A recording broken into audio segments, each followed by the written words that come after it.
I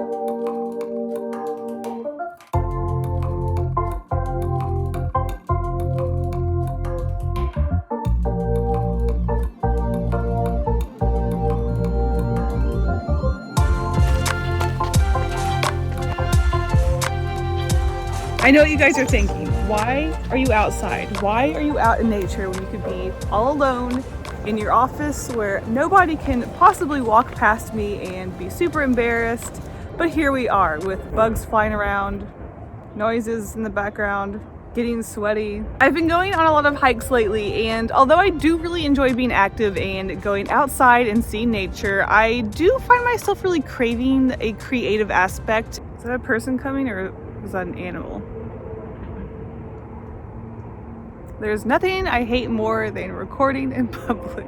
I go on those hikes with my husband and I don't want him to have to sit around for 2 hours while I draw, so I thought it would be really cool to create art at home in my office and then go on like a little mini hike and bring that art with me, place it out in nature and photograph it, get videos of it. I think that would be really, really cute. So obviously before I show you guys my art out here in the wild, we do have to create it. So let's just head back to my office and create some art. Or cut to the footage where I already created it.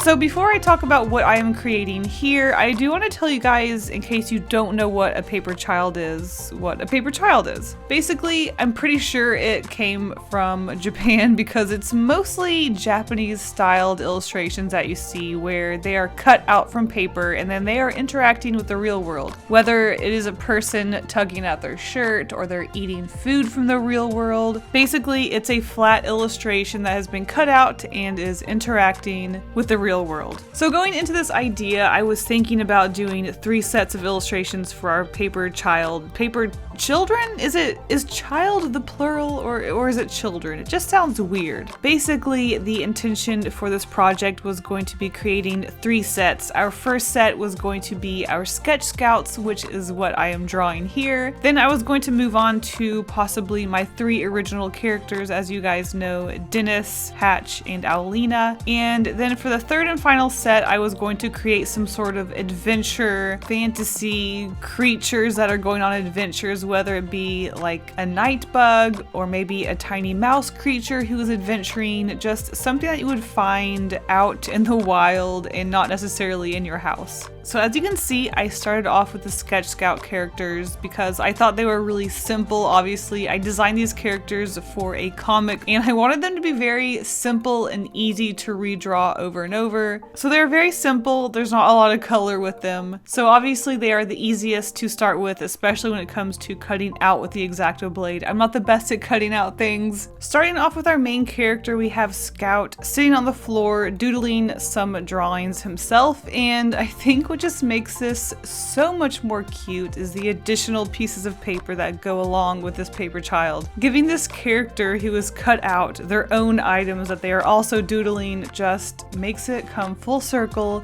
It's just too cute and I love it. Then we have his friend Arthur, the blockhead, just standing nervously there, not doing much, not much to say about him. And then we have Tracy, who is holding some paper ready to draw, and they're just kind of basic, but I think they're very cute and I think they turned out really well, especially for my first paper child. So this was a very easy and adorable start. So once I had these 3 characters cut out and ready to go, I fell in love with them, and next thing you knew, I had to make a whole troop of them.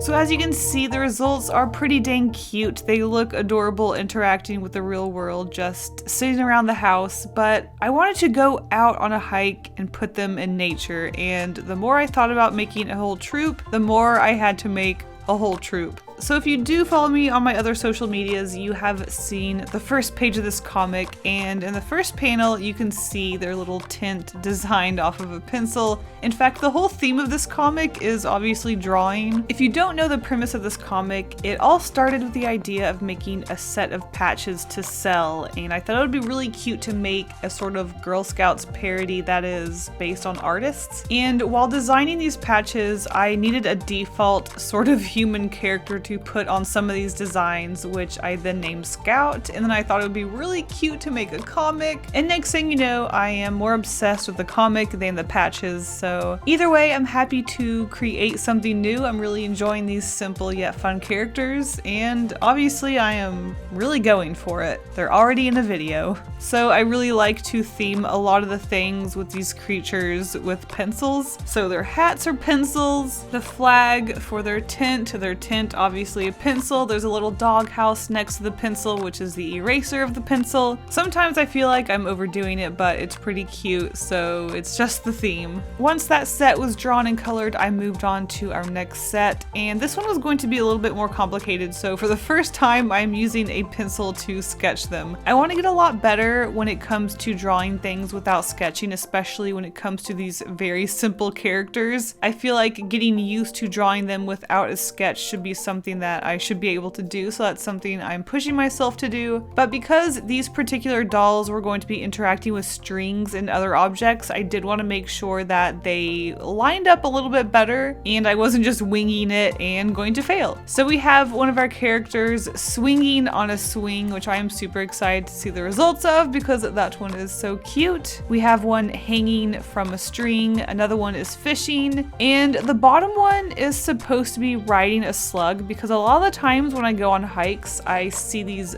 big, disgusting slugs. So I thought it would be really cute if one of these tiny little creatures was riding a slug. But my hopes weren't high because it hasn't been very wet around here, so I'm anticipating not running into a slug, but just in case. So once all of my additional characters and props were ready to cut out, it was time to cut them out. This part I was really nervous about, and honestly kind of thankful that I didn't go through with making more complicated characters, because I am not the most skilled at cutting things out. I use an X-Acto blade. It seems very good for small details, but I just don't know how people do it. It might be because I'm using watercolor paper. I did want to make sure that these characters were nice and sturdy because I was going to be taking them outside. I knew it was going to be windy. I wasn't sure if it was going to be a little wet out there. I just wanted to make sure that these characters are going to be nice and durable and not floppy, which was a good thing because it is always windy here, and it was windy. And my biggest concern was the flagpole. I knew that flagpole was not going to be sturdy enough to support itself. Maybe if it wasn't windy at all, it was going to stand up tall and be fine, but I had planned on putting a wire behind it, but I didn't have any wire, and I am trying to limit my trips to the store right now. So the flag was a little bit of a struggle, and you will see that later on, but I think it still turned out okay. The flag wasn't the main focus, so it was okay. I also had a few issues with having some of the characters stand up, particularly the ant character, because I did have it walking. There wasn't a whole lot of contact with the ground or flat surfaces of its feet to be resting on. So the way I have it propped up in the back is a little dodgy, but I did anticipate having these characters somewhat in the grass, so I knew there was going to be a lot of support with the grass as is. So that wasn't something that I was super concerned about, but I did want to make sure that he did stand, so that was a little bit of a struggle. It was also fun just designing characters that were going to be interacting with other objects. We have one that is poking out of, well, for the sake of an example, I have him coming out of a tiny little pot, but I didn't want to take the pot on the hike because they're supposed to be camping and in nature, so I was hoping to find something like a log or a hole or something for him to be going into. And then of course we have our booty with a leg sticking up. I was actually, again, hoping to find a mud puddle I could put him in, but like I said, it hasn't been raining lately, so I was not anticipating anticipating that, but I do find a really good spot for him. Moving on to our paper child that I was the most excited about, we have our girl on the swing, and oh boy, did I make a little goof riding on her neck, but I was able to fix it. Putting the strings into her hands and the board were a little difficult, but in the end, she turned out so good, and I just want to hang her up in my office somewhere because she's just so cute. Our little slug guy, pretty basic. Our rope hanging guy, very similar to the swing, but a lot easier, of course, because it is just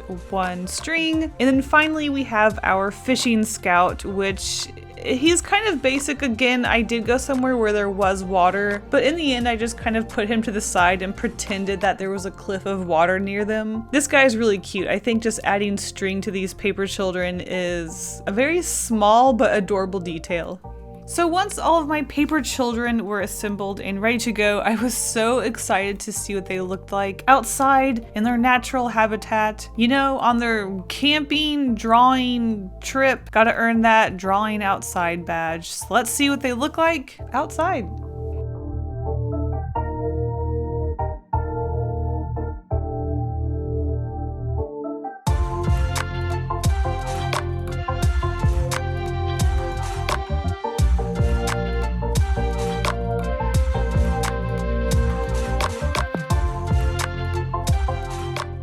After struggling quite a bit with the wind, I think the results of these little guys are absolutely adorable, and I think this just turned out so cute. Especially the ones dangling, hanging, and sticking out of objects. Those are my favorite. I think the simplicity of these characters plus how pretty nature can be was just such a perfect combination. So much better looking than the inside of my house. Totally worth it.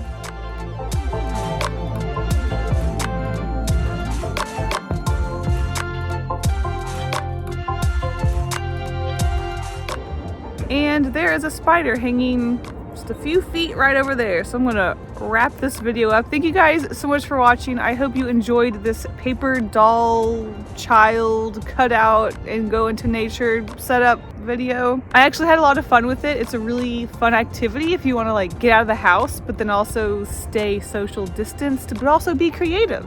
So I had a lot of fun. Thank you guys so much for watching.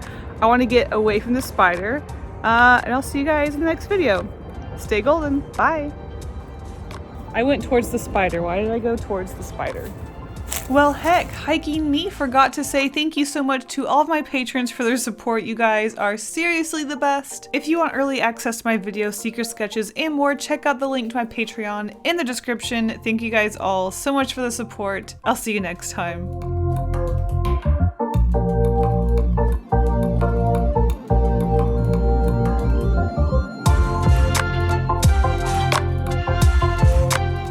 People are coming right when I finish.